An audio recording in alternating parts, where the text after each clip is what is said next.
In this video, I'm going to show you how to fix Microsoft Store won't download apps or save app to your device gallery. So if you are using the Microsoft Store to download any application to your Windows computer, but the Microsoft Store application won't download or won't open at all, in this video, I'm going to show you a quick workaround that you can easily use to fix the Microsoft Store problem.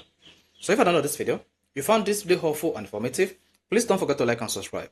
In most cases, the easiest troubleshooting tips when to fix the Microsoft Store won't open or won't download on your Windows computer is to restart your computer. So first, go ahead and restart your computer by clicking on the start button, then click on this power button and then hit restart to restart your computer. So this might take a couple of seconds depending on how fast your Windows loads. So once you restarted your computer, go ahead and open the Microsoft Store again. Now, another way to fix the Microsoft Store won't download or won't open is to sign into your account. So click on the profile icon this, then sign out from your Microsoft account and then sign in again. Then this should fix the application, and if this two won't work, close the application and then there is a need to restart the Microsoft application before we go ahead to troubleshoot. To do this, all you need to do is press the Windows and arrow key. Then once that comes up, go ahead and type WX reset EXE. So go ahead and type this WX reset.extension and then click on the OK button. Then you should see this window comes up, and this is going to open the Microsoft Windows automatically.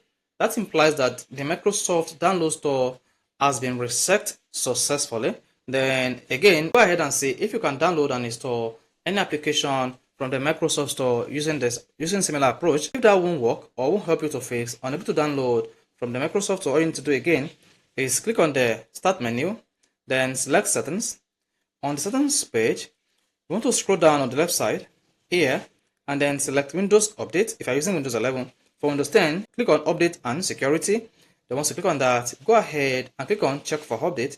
Check whether there is an update awaiting you to fix this glitch on your Windows computer. So if there is an update available, download and install this update. Once the update is installed successfully, restart your Windows computer, and after then, go ahead and open the Microsoft Store app on your Windows PC. So once this is done, the Microsoft Store non-downloading application should be fixed. So if any of this helps you to fix your Microsoft Windows download not working or not opening, please don't forget to leave this option in the comment section, and do not forget to like and subscribe.